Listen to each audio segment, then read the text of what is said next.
Hello and welcome to Flourishing Machines. This is Travis, and today I'm going to be talking about the pulley. Remember what's going on here in the Flourishing Machines. What we're doing is developing a series of conceptual tools that will go into your conceptual toolbox. And that way, when you face a real-world problem, you'll be able to reach into this conceptual toolbox and come up with a problem-solving methodology, right, to address your real-world problems. So today we're going to be talking about the pulleys. So we should be able to identify pulleys, identify opportunities for pulleys, and then employ effective pulleys. So as an overview of the pulley, essentially what we have here is it's a wheel and axle, and there is a groove on the wheel, and there is a rope or cable attached that fits into that groove. So if you have looked at if you haven't looked at the wheel and axle, go ahead and take a look at that. But you just see how some of these machines can build upon one another, the earlier designs or the more simple designs, and go from there. So this arrow is just drawn to the wheel and axle portion of it. And one of the interesting things that we'll see here is that although we have a load going in this direction, pulling down in that direction, we're actually going to raise it in the opposite direction by using effort in a different direction. So it's got the capacity to change direction of force.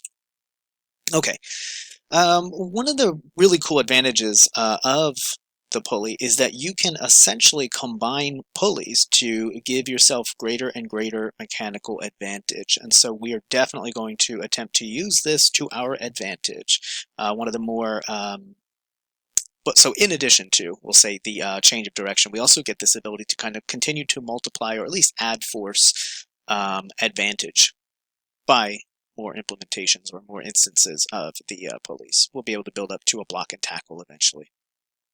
Okay, so a guide to use, we can change the direction of the force. So when we have a choice-worthy end, if it's something that we're going for, we can use energy in a different direction, or one of the things that I really like about the pulley is that if there's something that we see ourselves going toward, we can pull energy in an opposite direction. So we can bring our action into the opposite direction from the pulley. That's something really cool. So it's going to give us resources for some of those avoiding, right? So if we want to avoid some unchoice-worthy end, or if we want to decrease the amount of time or the effort that we're spending at something, we can divert that energy into a different problem. These can stack. So pulleys can stack and stack and stack, and so we get the block and the tackle. So the block pulleys, those are just ones that are fixed, and the tackle ones, those are the ones that are moving here. All right, so one of the most powerful uses of the pulley is in a series of events called a ritual. And so this is just a definition. I think this is from Merriam-Webster, whatever. It's this version. There are multiple definitions of ritual, but this is the one that we're talking about. It's an act or series of acts that are regularly repeated in a set, precise manner. And so once you establish a morning ritual, then you will find that it's much easier to get into this pattern. And the more you do it, the more naturally you will find yourself repeating these actions. So I'll run through a quick example here, and then I'll give you a real-world example that I use. So your morning ritual might consist of, say, a physical, a mental, and a social piece. So if you don't like that you get up and you go immediately to email, then you can build a ritual in which you only do that after you do some other things. So maybe you wake up and you hydrate, you have some water or some tea, maybe some coffee, and then you do something mental, so it could be journaling, and then you check your email. So it's only after you've done these other things, and this is a way of doing a couple things. So first of all, it allows you to do that thing that you want to do, even if you don't want to do it, right? So I don't want to get into social media, or I don't want to get into checking my email first thing. Fine. Then do these other things and let yourself realize that these things come first. Maybe they're more important, right? So you hydrate, you journal, and then you check your email. As part of my morning ritual, I take fish oil and I take a multivitamin, and I do that when I have when I'm having my coffee. So it's often that I will, as I'm pouring my coffee, I know that I should be taking with my first sip of coffee my fish oil, and so I'll just get that feeling that this is the thing I should be doing right now.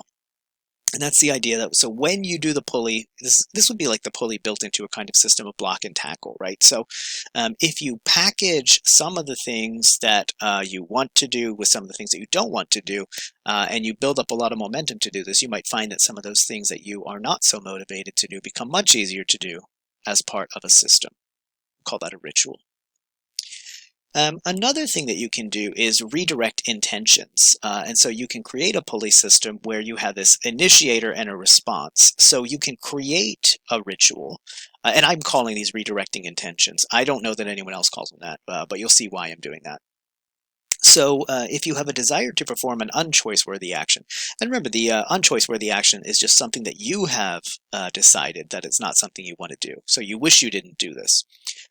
So that will be the initiator, and the response is that you will instead perform a choice-worthy action. And so what I have in mind here is you say to yourself, there are two sorts of willpower, roughly, and this comes out of the Al Mealy. Is one of the people who talks about this, but we've seen his work previously. If you look through these videos, you'll see me talking about Al Mealy. So essentially, we have brute resistance and skilled resistance. And brute resistance is the kind of willpower that we often think of, where we're staring right at the temptation and we either do it or don't. And what we know about that kind of willpower is that it is very limited, right? So there are some things that don't tempt you, and there are some things that tempt you a lot, and the things that tempt you a lot, eventually you will find that you cave into.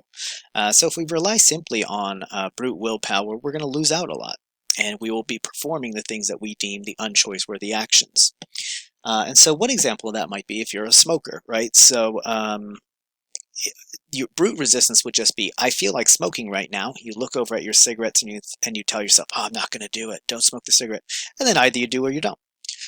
But a skilled resistance method would be, rather than saying, I'm not going to say no to the cigarette, what I'm going to do is I'm going to initiate a response, right? So the initiator will trigger this system, and then I will develop the response. And my action that I perform instead is I'll go for a quick walk.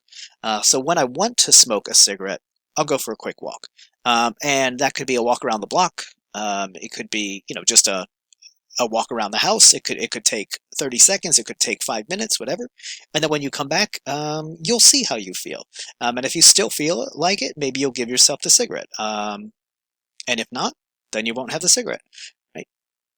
So what this does is you're building a new ritual, which will try to redirect your thoughts. So when I feel like smoking a cigarette, I'll walk first. And what's nice about stating a goal this way is you don't say, I'm never going to smoke a cigarette.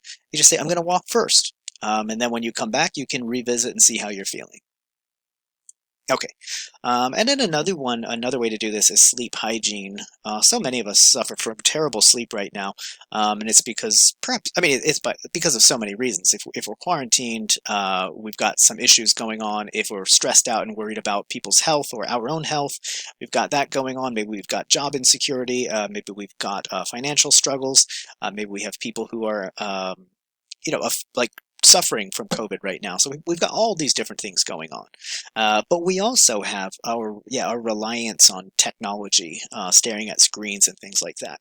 So one method for sleep hygiene is to have, if you go back and look at an earlier video here, I talked about the grand gesture where we set a room. So we establish a room that is for something, or a part of the room that is for something. And so maybe you have an area that is just for practicing your musical instrument. So that one chair is used only for practicing the keyboard, or only when I'm practicing the bass, or whatever it is. And so when you sit down, that's what you do. And the idea is that when you devote that space to it, it's kind of like flipping a switch. So you step into that area, and now you're in the mindset. And so sleep hygiene, we can develop rituals that do much the same thing. So in the first place, we sleep in a dark room, as opposed to in a room with all these different kind of lights going on. We don't allow street lights to come in and things like that. Maybe we put dark curtains up to block, or maybe we use these eye masks. The second piece is much more like what I had just mentioned, right? So beds are for sleeping. So beds I suppose beds are for two things, and one of them is sleeping. And so if you're using your bed for other things, like if you're using your bed for uh, mentally stimulating activities, like if you're watching movies in bed, if you are eating in bed and things like that, then it may condition you to no longer think of bed as for sleeping. But if you think of bed as for sleeping, then you get into bed when you're sleepy and you fall asleep. And then when you wake up, you get out of bed, right? So you devote bed to being for sleeping. And that means that at some point you put devices away. So maybe the best research here is 30 minutes to an hour before bed, put it all away. You can read. I don't know about on a screen reader, but physical books tend to be pretty good at fostering REM sleep. They tend not to overexcite people and put them into a state of excitement before bed, but individual results may vary. And the idea here is that when you are ready for bed, you put your device away, and that could just mean, so I put my phone face down and I have a like a no alert mode, right? So a sleep mode where people can't contact me from 10 to 7 unless it's an emergency. So from 10 to 7, 10 p.m. to 7 a.m., I get those 9 hours that are for me, and then I get to sleep. To put the device away. Don't leave it like right there. Don't have it face up. Don't have it so it lights up while you're trying to fall asleep. You probably don't need that, and it will probably affect your sleep. So what we have here then are three different ways of thinking about building rituals. So we can think about the trigger, or we can think about so all these cases have a trigger. So the first one is in the morning I will do this. The next one is I'm going to redirect an unchoiceworthy end into a choiceworthy end. And this third one is when it's time for bed, or when I go into that room, this is what I do. So if we look at YouGov's data on New Year's resolutions, once again, these numbers represent the percentage of people who identified this particular resolution as something they were interested in doing for the 2021 year. So doing more exercise or improving my fitness. You can have a room or a part of your my weights are in my garage, so I know that when I go to my garage, I'm only out there for one of two reasons. I'm either there to do laundry or I'm there to work out.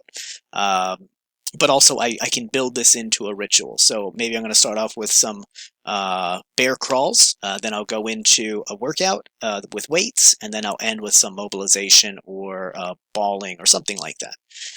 Losing weight, if you are coupling your maybe one of the things that I do is at the end of the night I make sure that all my calories are entered in for the day, and then I know thanks to my Fitbit I know how many calories I have consumed roughly and how many calories I have expended roughly, and I can see how I'm doing for the day. Saving more money, there might be some kind of ritual that you come up with. I'm just going to look at the ones that are more obvious here. Pursuing a career ambition, so this can be part of scheduling a particular time of your day. So I schedule my writing in 1 hour blocks when it's nonfiction writing, so for my career, and I schedule it in only 30-minute blocks when it is for enjoyment. Okay, what else? Spending time with family. You could have that. So maybe it's when my partner wakes up, I will go there, or when I first hear my kids wake up, I will begin family time, or something like that, right? So you can set up a trigger and then go and do those things. Taking up a new hobby, that might be situation dependent. Spending less time on social media. Build social media breaks in as small parts of your day, and then you give yourself the time to experience the social media, but you maybe have to do something else first before you go to social media.